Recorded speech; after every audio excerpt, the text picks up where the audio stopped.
শোনা যাচ্ছে ঠিকঠাক? আজকে তাহলে সায়েন্সের ক্লাসটা শুরু করছি, কেমিস্ট্রির। ঠিক আছে, গ্রুপ ডিতে যেটুকু শুধু লাগবে সেটুকুই, যা যা যেরকম টাইপের কোশ্চেন আসে গ্রুপ ডির জন্য। দেখো, গ্রুপ ডিতে নাম্বার বিভাজনটা কীরকম থাকে: ম্যাথে 25, জিআই 30, সায়েন্সে 25। এক সেকেন্ড, এখানে একটা নতুন ফিচার্স আছে। ম্যাথে কত? 25, জিআই 30, সায়েন্সে 25। ঠিক আছে, এই তিনটে মিলিয়ে থাকে 80 নম্বর, আর জিএতে থাকে 20 নম্বর। সেখানে কারেন্ট অ্যাফেয়ার্স এটা ওটা সব মিলিয়ে থাকে, তাহলে মোট 100 নম্বর এভাবে থাকে। আজকে কেমিস্ট্রি চ্যাপ্টারটায় দেখব যে আমরা রসায়ন বিজ্ঞানে কী কী চ্যাপ্টার পড়তে হবে, কটা চ্যাপ্টার পড়তে হবে, আর একটা চ্যাপ্টার আজকে কমপ্লিট করব। ঠিক আছে, দেখো কেমিস্ট্রিতে 10টা চ্যাপ্টার আছে। ঠিক আছে, অত বেশি বড় নয়, প্রত্যেক দিন একটা করে, প্রত্যেক দিন নয়, মানে এক একটা ক্লাসে, সেটা একদিন পরে হোক দুদিন পরে হোক, এক একটা ক্লাসে একটা করে চ্যাপ্টার কমপ্লিট করব। ঠিক আছে, যেদিন যে চ্যাপ্টারটা ধরবো ওই চ্যাপ্টারটায় যা আছে সব বলে দেবো। দেখো, চ্যাপ্টারগুলো খাতায় আগে লিখে নাও ভালো করে। ঠিক আছে, আমি পিডিএফটাও দিয়ে দেবো, সেটা কোনো অসুবিধা নেই। প্রথম চ্যাপ্টারটা হচ্ছে পদার্থ, দ্বিতীয় পরমাণু এবং অণু, 3 নম্বর হচ্ছে পরমাণুর গঠন, 4 নম্বর রাসায়নিক বন্ধন, 5 নম্বর রাসায়নিক বিক্রিয়া। ঠিক আছে, দেখো এখন চ্যাপ্টারগুলোতে কী, কারণ সায়েন্স তো কখনো পড়োনি, বুঝতেও পারবে না যে কী আছে না আছে। এখন শুধু চ্যাপ্টারগুলো সুন্দর করে লিখে রাখো, তারপরে পরে যখন চ্যাপ্টারগুলো ধরবো এক একদিন, তখন ভালো করে বুঝিয়ে দেবো কী আছে। তো যাই থাকুক, কঠিন কিছু নাই, ইজি সহজ কিছু জিনিসই আছে। ঠিক আছে, 6 নম্বরে অ্যাসিড, ক্ষার ও লবণ, তারপরে ধাতু এবং অধাতু, তারপরে জৈব রসায়ন, পর্যায় সারণী, তারপরে আমাদেরকে পড়তে হবে দৈনন্দিন জীবনে রসায়ন। ঠিক আছে, এটা আমি লিখছিলাম, কিন্তু এটা মুছে দিই, প্রথম থেকে বলি।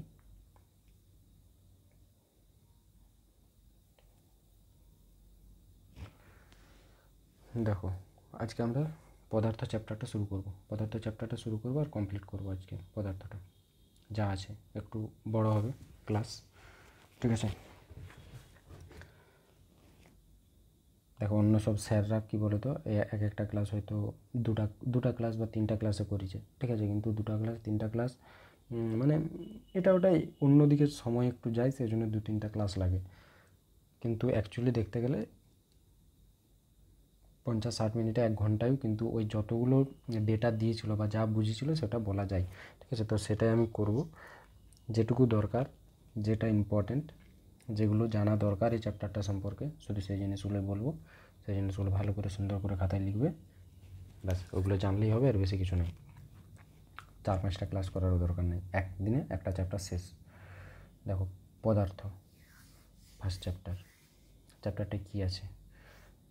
প্রথমে তোমাকে মানে যদি জানা হয় যে পদার্থ কী, বলে হোয়াট ইজ ম্যাটার, পদার্থ কাকে বলে।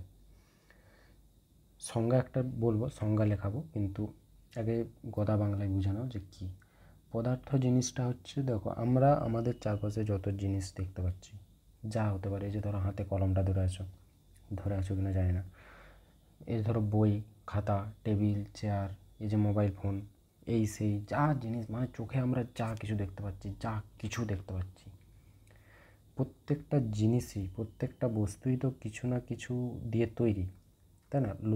লোহার একটা টুকরা ধরো পড়ে আছে, তো লোহার টুকরাটা তো কিছু না কিছু একটা ম্যাটেরিয়াল দিয়ে তৈরি আছে। সেরকম চেয়ারটা হতে পারে, টেবিলটা হতে পারে, কলমটা হতে পারে।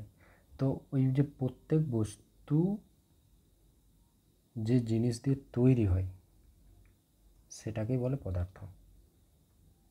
বোঝা গেছে? আমরা আমাদের চারপাশে যত জিনিস দেখতে পাচ্ছি, সেই সব জিনিসগুলো কিছু না কিছু জিনিস দিয়ে, কিছু তো দিয়ে তৈরি, সেটাকে আমরা পদার্থ বলছি।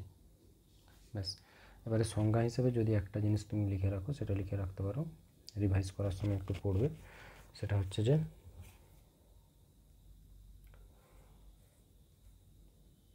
ইংলিশে লেখাবো সংজ্ঞাগুলো।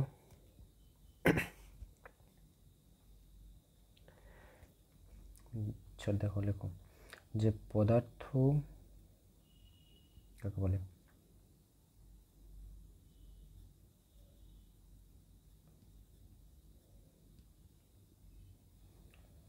যার নির্দিষ্ট ভর আছে এবং যা কিছু জায়গা দখল করে থাকে তাকে পদার্থ বলে। ঠিক আছে, সাপোজ ধরো এখানে একটা কিছু জিনিস আছে, এটা কি জিনিস নাম জানার দরকার নেই, যাই হোক একটা জিনিস। তো তাহলে এই যে এটা এখানে আছে, ও ধরো এখানে একটা কিন্তু ওর নির্দিষ্ট কিন্তু একটা জায়গা গ্রহণ করে আছে, তাই না? এখানে যদি আমি বলি আরেকটা কিছু জিনিসকে আমি এখানটাই রাখবো, তাহলে হয় আমাকে এই জিনিসটা সরাতে হবে, তাছাড়া কিন্তু সম্ভব নয়, কারণ ও একটা নির্দিষ্ট কিন্তু জায়গা ও দখল করে আছে, আর এর একটা নির্দিষ্ট ভরও আছে, তাই না? এটা যদি আমরা ভরটা পরিমাপ করি তাহলে আমরা দেখতে পাবো যে এটা 200 গ্রাম 500 গ্রাম কিছু একটা তো হবে, ওর নির্দিষ্ট একটা ভরও আছে। ঠিক আছে, তো এইগুলোকেই আমরা পদার্থ বলে থাকি। এটা হচ্ছে সংজ্ঞা, আর মেন জিনিসটা তোমাকে ভালোভাবে সহজ ভাষায় বুঝিয়ে দিলাম যে পদার্থ জিনিসটা অ্যাকচুয়ালি কী। ঠিক আছে, বিশাল কিছু কঠিনভাবে নেওয়ার দরকার নেই, সহজ সরলভাবে মনে রাখবে। আমরা যা কিছু দেখতে পাচ্ছি এটা কিছু না কিছু তো জিনিস দিয়ে তৈরি, এগুলোকেই পদার্থ বলে, আর যে জিনিসটা দিয়ে তৈরি ওটাকে পদার্থ বলে। ব্যাস। উদাহরণ হিসেবে যদি উদাহরণ কিছু লিখে রাখো, উদাহরণ যেমন ধরো বই, টেবিল, है ना, কলম, মাটি। ঠিক আছে, আর কিছু ইন্টারেস্টিং কি লেখানো যায়, বাতাসটাও কিন্তু পদার্থ। ঠিক আছে, তারপরে জলটাও পদার্থ। এগুলো হচ্ছে পদার্থ, এগুলোকে বলে। যদি বলি যে কোনগুলো পদার্থ নয় বলতো, যেমন ধরো লাইট,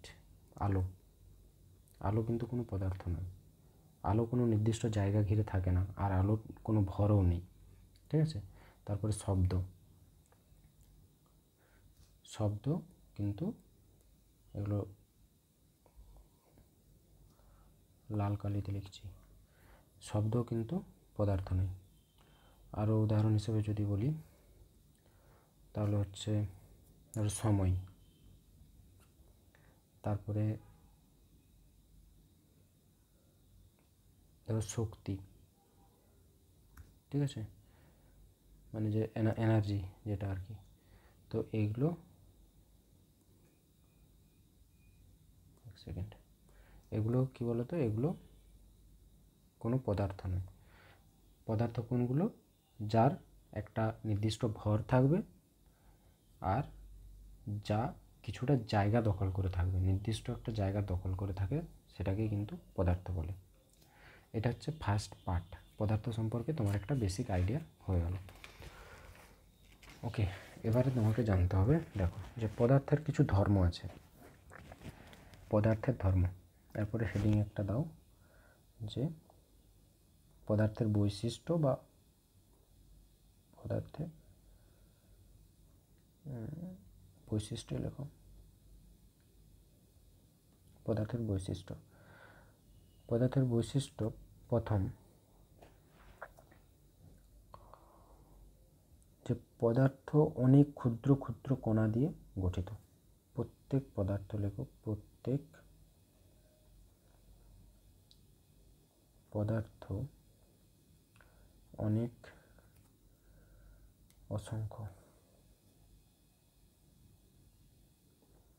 অসংখ্য ক্ষুদ্র ক্ষুদ্র কণা দিয়ে গঠিত। ঠিক আছে, মানে একটু বুঝিয়ে দিই ব্যাপারটা। ধরো হাতে যে কলমটা আছে, ওই কলমটা কিন্তু অসংখ্য কোটি কোটি কিন্তু ক্ষুদ্র ক্ষুদ্র কণা দিয়ে গঠিত। ঠিক আছে, ওগুলোকে অ্যাটম বলা হয়, ওটা পরে জানবে, তবু একটু বলে দিই। ধরো এই যে কলমটা আছে, কলমটাকে যদি আমরা, কলম না, ধরো একটা পেন্সিল আছে, ঠিক আছে, লেড পেন্সিল, এই পেন্সিলটাকে যদি আমরা ধরো প্রথমে 2 টুকরো করলাম, তারপরে এই যে একটা পার্ট এটাকে নিয়ে আরও 2 টুকরো করলাম এটাকে, তারপরে যে আরও একটা ছোটো টুকরো বেরালো সেটাকে আরও 2 টুকরো করলাম। তো এইরকম কাটতে কাটতে কাটতে এমন একটা পর্যায়ে আসে, এমন একটা কণা আসে যেটাকে কিন্তু আর বিভাজ্য করা যায় না, ঠিক আছে, যেটাকে আর ভাঙা যায় না। আপাতত মনে রাখো এরকম, পরে পরমাণু অণু পড়লে ওটার ব্যাপারে আরও একটু জানবে। আর ভাঙা যায় না ওই রকম পদার্থটাকে, মানে ওই রকম ক্ষুদ্র ক্ষুদ্র যে কণা, সেই কণা দিয়ে কিন্তু পদার্থ গঠিত হয়। বোঝা গেছে? ফার্স্ট পয়েন্ট, এটা বৈশিষ্ট্য। কণাগুলো আমরা খালি চোখে দেখতেও পাই না, এতটাই ক্ষুদ্র হয়, মানে আমরা খালি চোখে দেখতে পাই না, ঠিক আছে। কোটি কোটি, ধরো একটা ছোট্ট চিনির দানা, সেটাখানে কিন্তু কোটি কোটি ক্ষুদ্র কণা আছে, সেই ক্ষুদ্র কণা দিয়ে ওই চিনির একটা ছোট্ট দানা গঠিত হয়েছে। বোঝা গেছে? 2 নম্বরে লেখো যে পদার্থের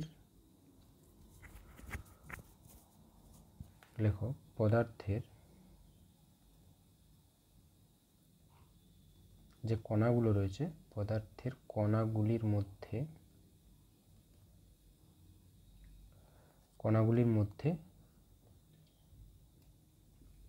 ফাঁকা জায়গা থাকে,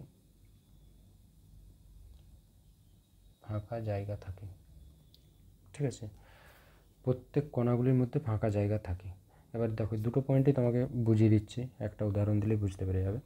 ধরো একটা গ্লাস আছে, ঠিক আছে, এই গ্লাসটাই ধরো একদম মাপ করে এতটা জল আছে। এই জলটা ধরো, এটা জল আছে না, এটা তো হচ্ছে একটা তরল পদার্থ, এটা একটা পদার্থ তো, এই জলটা যদি আমরা একটু চিনি মিশিয়ে দিই, চামচে করে যদি একটু চিনি মিশিয়ে দিই, বা একটু লবণ মিশিয়ে দিলাম, দেখবো কিন্তু এই জলের স্তরটা এতটাই রয়েছে। একদম ক্ষুদ্রভাবে যদি পরিমাপ করি আমরা দেখবো জলের স্তরটা কিন্তু একটুও বাড়েনি। কেন বাড়েনি বলো তো? তাহলে যে চিনিটা বা নুনটা দিলাম ওটা গেল কোথায়? এই যে গ্যাসীয় এই তরল পদার্থটা রয়েছে, তরল পদার্থে যে কণাগুলো দিয়ে মানে তরল পদার্থ তৈরি হয়েছে যে ক্ষুদ্র ক্ষুদ্র কণাগুলো দিয়ে, ওই কণাগুলো ধরো এইভাবে রয়েছে, ঠিক আছে। তো এদের মধ্যে একটা গ্যাপ থাকে। এবারে এই গ্যাপের মধ্যে যখন আমরা চিনি বা নুনটা দিলাম, নুনটা যে সব ক্ষুদ্র ক্ষুদ্র কণাগুলো দিয়ে গঠিত, ওই কণাগুলো কিন্তু এদের মাঝে চলে যায়, কারণ ফাঁকা জায়গা আছে। যদি ফাঁকা জায়গা না থাকতো তাহলে কি হতো? তাহলে যদি এরকম থাকতো, কোনো হয়তো ফাঁকা জায়গা নেই, এতটা জল ছিল আর নুন ঢাললাম, তাহলে নুনটা নিশ্চয়ই 1 চামচ নুন দিলাম, নুনটা এরকম উপরে থাকতো, লেভেলটা তো একটু হলেও বাড়তো, কিন্তু এখানে বাড়েনি। কারণ এই যে তরল পদার্থটা যে ক্ষুদ্র ক্ষুদ্র কণাগুলো দিয়ে গঠিত, কণাগুলোর মধ্যে কিছু গ্যাপ থাকে, তবেই চিনিটা বা নুনটা যে ওর মধ্যে মিশে গেল, কিন্তু একটু লেভেলটা বাড়লো না। বোঝা গেছে? তাহলে 2টো পয়েন্ট ক্লিয়ার হয়ে গেল। 3 নম্বর হচ্ছে পদার্থের আর কি বৈশিষ্ট্য আছে। পদার্থের কণাগুলো প্রতিনিয়ত কি বলবো,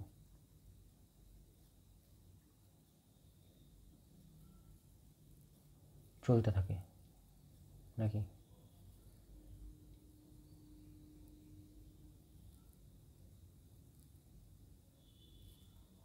লেখো পদার্থের কণাগুলো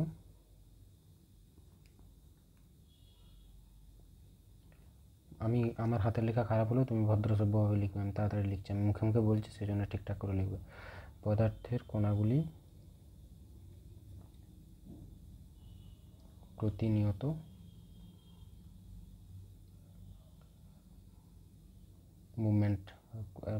মুভ করতে থাকে, চলতে থাকে।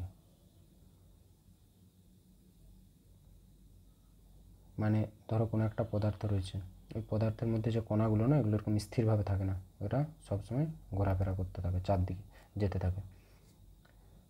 4 নম্বরে পদার্থের কণাগুলি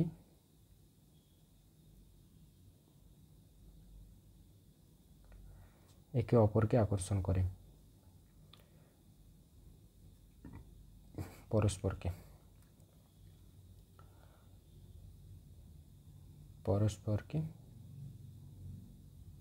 আকর্ষণ করে। এই 4টা বৈশিষ্ট্য মনে রাখবে। তাহলে 4টা বৈশিষ্ট্য কী কী হলো? প্রথম বৈশিষ্ট্য হলো যে প্রত্যেক পদার্থ অসংখ্য ক্ষুদ্র ক্ষুদ্র কণা দিয়ে গঠিত হয়, তাই না? তুমি যা দেখতে পাচ্ছ তোমার চারপাশের জিনিসগুলো, ওগুলো কিন্তু অসংখ্য ক্ষুদ্র ক্ষুদ্র কণা দিয়ে গঠিত। 2 নম্বর কি বললাম? যে পদার্থের কণাগুলোর মধ্যে ফাঁকা জায়গা থাকে। বোঝা গেছে?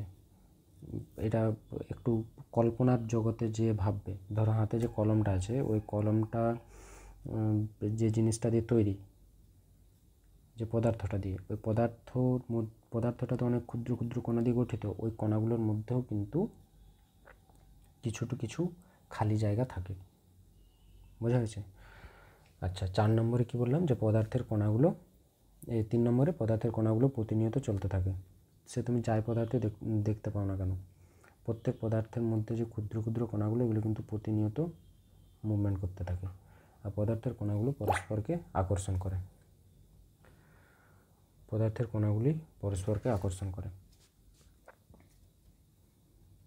বোঝা গেছে? তাহলে ফার্স্ট কি জানলে? পার্টে মনে রাখবে সব, যে পদার্থ কাকে বলে। পদার্থ জিনিসটা কি সেটা বুঝলে তুমি, এখানে কোনগুলোকে পদার্থ বলে না আর কোনগুলোকে পদার্থ বলে জানলে। পদার্থের বৈশিষ্ট্য 4টা জানলে, 4টা বৈশিষ্ট্য মনে রাখবে ভালো করে, একদম প্রশ্ন চলে আসে এখান থেকে। এরপরে দেখো পদার্থের শ্রেণীবিভাগ করব, ভৌত শ্রেণীবিভাগ বলে এটাকে, ঠিক আছে? ভৌত শ্রেণীবিভাগ, পদার্থের ভৌত শ্রেণীবিভাগ। পদার্থকে কয় ভাগে ভাগ করা যায়? দেখো মেনলি 3 ভাগে ভাগ করা যায়, কিন্তু 5টা ভাগ আছে, ঠিক আছে? কি কি ভাগ? প্রথম হচ্ছে সলিড বা কঠিন পদার্থ, ঠিক আছে? 2 হচ্ছে লিকুইড বা তরল পদার্থ। 3 নম্বর হচ্ছে গ্যাস বা গ্যাসীয় পদার্থ, ঠিক আছে? আর যে দুটো, এগুলো জাস্ট একটু মনে রেখে দেবে, ঠিক আছে? মেনলি 3টাই ভাগ। সেটা হচ্ছে প্লাজমা,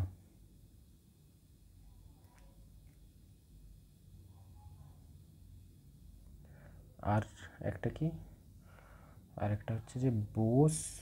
এই দুটো জাস্ট মনে রাখবে, বেশি মানে এটা নিয়ে ভাবার দরকার নাই যেগুলো কী জিনিস না জিনিস, আর আমি বলবো না তোমাকে এখন, মাথা খারাপ করে লাভ নেই।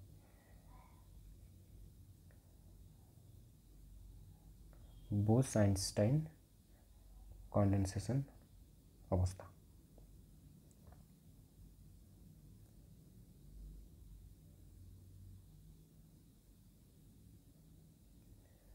বোস-আইনস্টাইন কনডেনসেশন অবস্থা। আর একটা কি বললাম? প্লাজমা। এইটা হচ্ছে 5টা ভাগ। মেন আমরা এই 3টা ভাগ নিয়ে পড়ব, ঠিক আছে? সলিড, লিকুইড এবং গ্যাস। দেখো আমরা বুঝবো কী করে যে কোনটা সব কঠিন পদার্থ, কোনটা তরল পদার্থ বা কোনটা গ্যাসীয় পদার্থ? মানে কী করে বুঝবো, বা কী এদের মধ্যে ভাগটা থাকে, কী পার্থক্য থাকে? দেখো এখানে যে ভাগটা থাকে সেটা হচ্ছে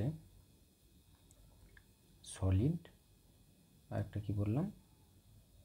লিকুইড, আর একটা গ্যাস, তাই তো?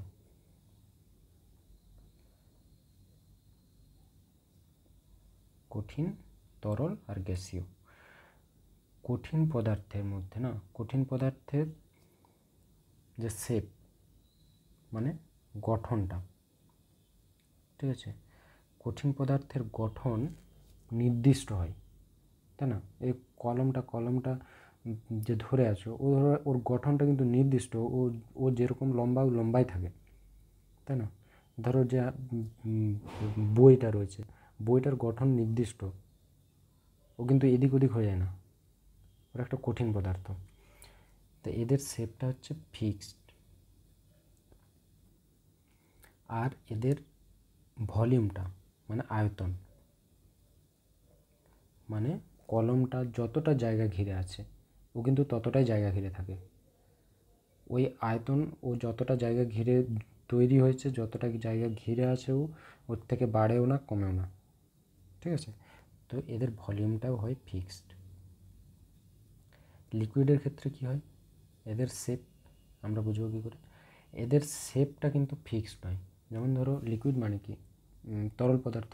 ধরো গ্লাসে জলটা আছে, তাই না, গ্লাসে ধরো 100 ml জল আছে, ওই গ্লাসের জলটায় যদি আমি থালায় ঢেলে দিই, তাহলে ওর যে শেপটা ছিল সেটা তো চেঞ্জ হয়ে গেল, তাই না, ওর শেপটা ফিক্সড থাকে না, তাহলে এর শেপ হচ্ছে নট ফিক্সড। কিন্তু এর ভলিউমটা কি ফিক্সড থাকে? হ্যাঁ, এর ভলিউমটা ফিক্সড থাকে। গ্লাসে যখন ছিল তখনও 100 ml জল ছিল, থালায় ঢালার পরেও 100 ml জল থাকবে, বাটিতে ঢালার পরেও 100 ml জল থাকবে। শেপটা চেঞ্জ হতে পারে, তার নির্দিষ্ট কোনো শেপ নেই তরল পদার্থের, কিন্তু সে তার ভলিউমটা ফিক্সড থাকে। বোঝা গেছে? আর গ্যাসীয় পদার্থটা কী হয়, গ্যাসীয় পদার্থের শেপ, ওর যে গঠন, ওর কোনো গঠনই নেই। গ্যাসীয় পদার্থের কোনো গঠন নেই, হ্যাঁ না, ও যেখানে যেরকম সেখানে সেরকম, নট ফিক্সড। আর ভলিউমটা কি ফিক্সড থাকে? ধরো এই যে ইয়ে কী বলবো বলে, এই যে গ্যাস, ধরো গ্যাস ভরে এনেছে ট্যাঙ্কিতে, তাই না, ওইখানে ধরো গ্যাসটা আবদ্ধ হয়ে রয়েছে, ওখানে অনেক প্রেসারে লিকুইড হয়ে আছে, সে আলাদা কথা। ধরো কোনো একটা গ্যাস একটা কিছু ডিবার মধ্যে ঢুকিয়ে রাখা আছে, ওই গ্যাসটা ও তাহলে ডিবার শেপে গ্যাসটা, একটা জারের ভিতরে গ্যাসটা আছে, তাহলে ওই জারের যে শেপ সেই শেপে গ্যাসটা রয়েছে। কিন্তু যদি জারের ঢাকনাটা খুলে দেওয়া হয় আর ওই রুমের মধ্যে খুলে দেওয়া হয়, তাহলে গ্যাসটা কিন্তু পুরো রুমে ছড়িয়ে পড়বে, পুরো রুমেই ওর আয়তন হয়ে যাবে, পুরো রুমেই ওই গ্যাসটা পাওয়া যাবে, যে কোনাতে যাবে গ্যাসটা পাবে। তাহলে ওর ভলিউমও ফিক্সড নয় আর শেপও ফিক্সড নয়। বোঝা গেছে? এই ভাগটা দেখে আমরা বুঝতে পারি যে কোনটা গ্যাসীয় পদার্থ, কোনটা তরল পদার্থ, না কোনটা কঠিন পদার্থ। বোঝা গেছে এতটা পর্যন্ত? তাহলে 3টা পার্ট আমরা এখনো পর্যন্ত করলাম। ফার্স্ট, পদার্থ কাকে বলে জানলে, পদার্থ জিনিসটা কি জানলে, পদার্থের বৈশিষ্ট্য 4টা জানলে, বোঝা গেছে। তারপরে পদার্থের শ্রেণীবিভাগ জানলে, ঠিক আছে। কঠিন পদার্থ কি, তরল পদার্থ কি, গ্যাসীয় পদার্থ কি, 3টা পার্ট জানা হলো, ঠিক আছে। এইভাবেই মনে রাখবে পার্টে পার্টে করে। দেখো এরপরে একটা ইন্টারেস্টিং জিনিস যেখান থেকে পরীক্ষায় প্রশ্ন আসে, যে কোনো বস্তুতে বা কোনো পদার্থতে হিট দিয়ে বা তাকে গরম করে বা তাকে ঠান্ডা করে তার কি অবস্থার পরিবর্তন করা যায় কি যায় না, এটা নিয়ে, ঠিক আছে। বা পরিবর্তন করা গেলে সেটা কিভাবে হয় না হয়, সেটাকে কি বলে। ধরো কোনো একটা সলিড কঠিন পদার্থ রয়েছে, ঠিক আছে,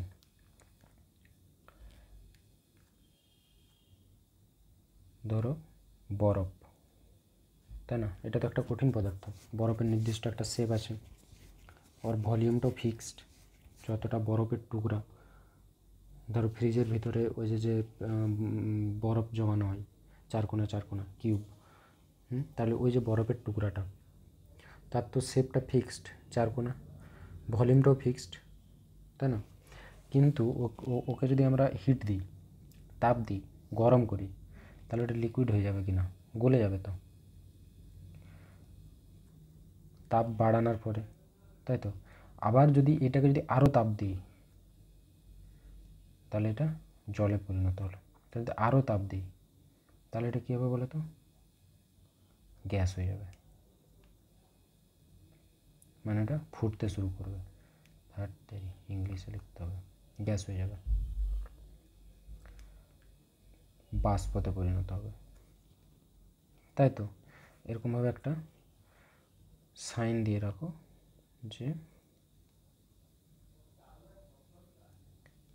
হিট ইনক্রিজ, তাপটা যদি আমরা বাড়াই, ঠিক আছে। এবার এই গ্যাসটাকে যদি আমরা তাপ দিই, আরও হিট করি, তাহলে কী হবে জানো? তাহলে হবে প্লাজমা, ঠিক আছে। তাহলে তৈরি হবে প্লাজমা। প্লাজমা জিনিসটা কি বুঝতে হবে না এখন, শুধু এটুকুই মনে রাখো, তাহলে হবে প্লাজমা। এবার দেখো এখানে প্রশ্ন কি আসে জানো? এখানে প্রশ্ন আসে যে এই যে সলিড থেকে বা একটা কঠিন পদার্থ থেকে গ্যাসীয় পদার্থ, এই তরল পদার্থ যে রূপান্তর হলো, অবস্থার যে রূপান্তর হলো একটা পদার্থের, এটা কি বলে? প্রশ্ন এখান থেকে আসে। এটাকে কি বলে বলো তো? এটাকে বলে মেল্টিং। এটাকে বলে মেল্টিং, ঠিক আছে। মানে বাংলায় বলে গলন। আর জল থেকে যে বাষ্প হলো, এটাকে কি বলে? জল থেকে যে বাষ্প হলো এটাকে বলা হয় ভেপোরাইজেশন।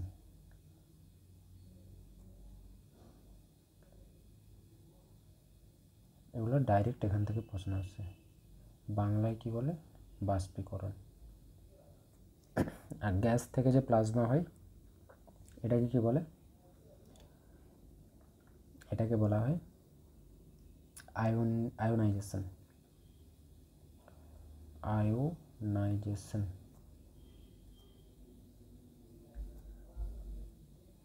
বা আয়নীকরণ। আয়নীকরণ, বুঝা গেছে?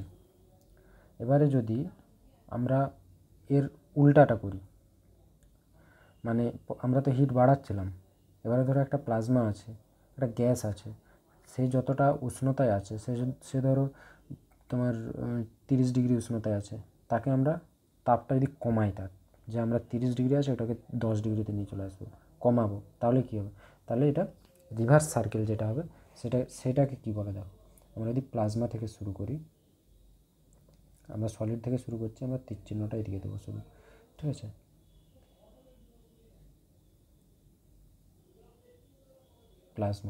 প্লাজমা থেকে যখন গ্যাস হয়, হিট কি হচ্ছে? এদিকে ডিক্রিজ হচ্ছে,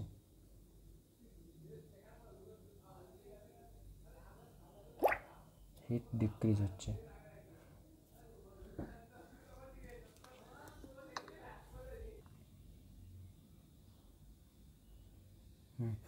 কতটা বললাম, ধরো এই যে প্লাজমা আছে, যদি আমরা হিটটাকে ডিক্রিজ করে এদিকে হিটটা তাপ কমাই, তখন এটাকে কি বলে? প্লাজমা থেকে গ্যাসীয় পদার্থ যে তৈরি হয় এটাকে বলে ডিআয়োনাইজেশন।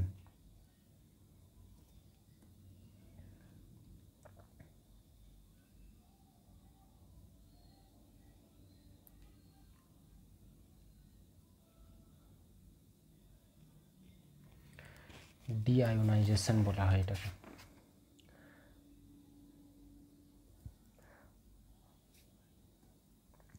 গ্যাস থেকে যখন তাপ কমানোর পরে লিকুইড করা হয়, যেমন ধরো যে গ্যাস সিলিন্ডারে এলপিজিটা ভরা আছে, ওটা তো একটা গ্যাস, তাই না? কিন্তু ওটা অধিক প্রেসারে ওটাকে ঠান্ডা হয়েছে, ঠিক আছে।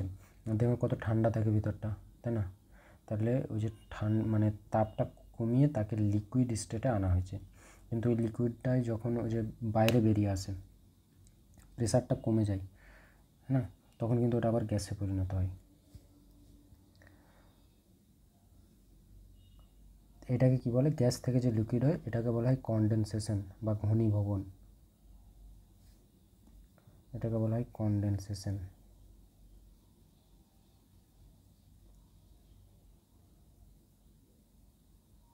বাংলায় বলে ঘনীভবন।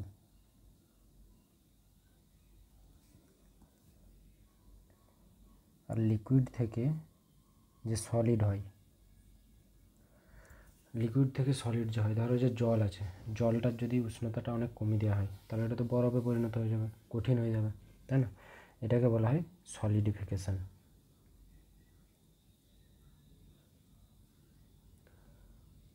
সলিডিফিকেশন।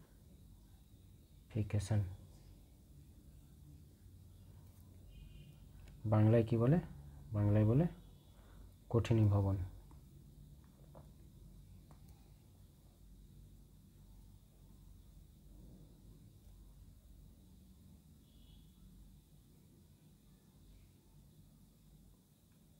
কঠিনীভবন, ঠিক আছে। জাস্ট এটা এখানে মনে রাখতে হবে। আর দুটো জিনিস আছে, একটু বলে দিই। সেটা হচ্ছে যে দেখো, কখনো কখনো কি হয় যে সলিড, ধরো একটা কঠিন পদার্থ আছে, সেটা তাপ বাড়ালে লিকুইডে পরিণত হয়, তারপরে তাপ বাড়ালে গ্যাসে পরিণত হয়।